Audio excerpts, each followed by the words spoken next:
Intel stock has been absolutely ripping, but if we look at what just happened after earnings, down 17%.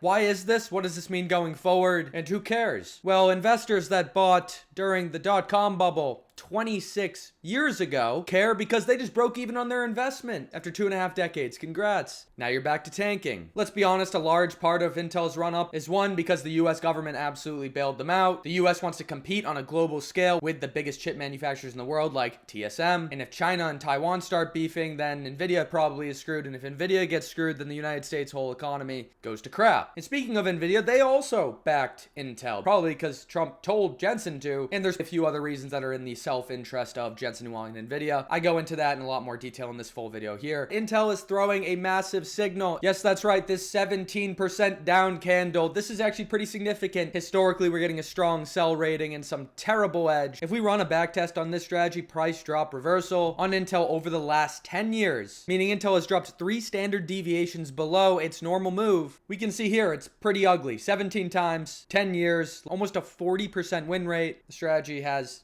absolutely no edge. We can see the signal performance analysis is also telling us a similar story. There's really not much to look forward to with Intel. One, because of the fundamentals, and two, because the data is telling us that it's pretty ugly. Good luck out there.